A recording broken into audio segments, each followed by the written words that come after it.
Hey everyone, welcome back to the channel. If you're new here, I'm all about making data tools like Power BI easy and approachable, so whether you're just getting started in 2020 or you've got a bit of experience, you're in the right place. Today, I'll show you exactly how to create beautiful, informative bar charts in Power BI from scratch.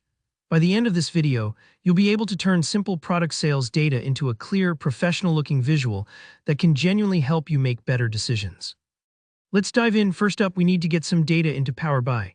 I have a super simple sales table here to use as our example. It lists products like laptop, phone, and headphones, along with their sales amounts and quantities sold.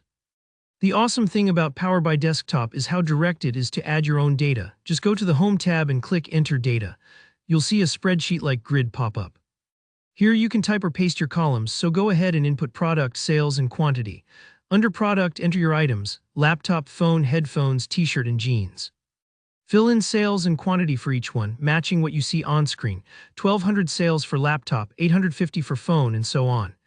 This is your foundational data, and getting it set just right is important because every visualization you build will depend on the accuracy here. Once you've double-checked everything, click Load. Power BI brings your table right into your project, ready for analysis. Great job, you've got your data in. Next, we're going to build the bar chart itself. You should be in the report view now, which is where most of your visual magic happens. On the right side, you'll see the visualizations pane filled with chart icons. Find either the stacked bar chart or the clustered bar chart. They both show horizontal bars, which are fantastic for comparing categories like our different products.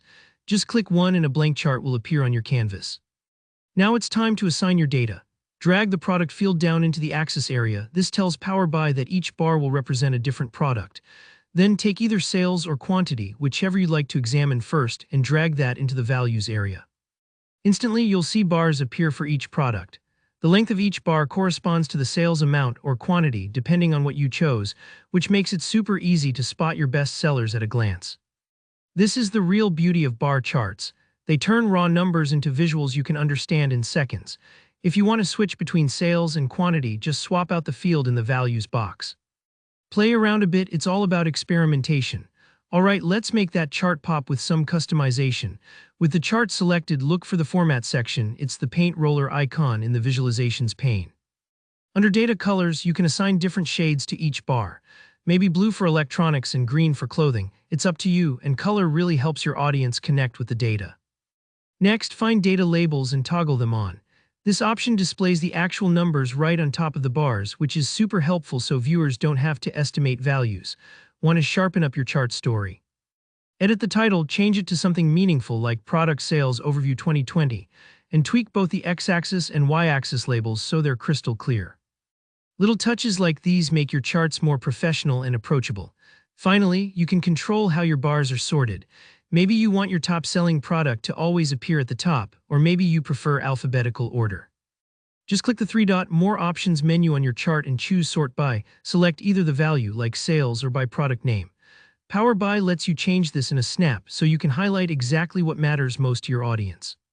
And there you have it, a complete customized bar chart in Power BI, even if you started with nothing more than a handful of product numbers.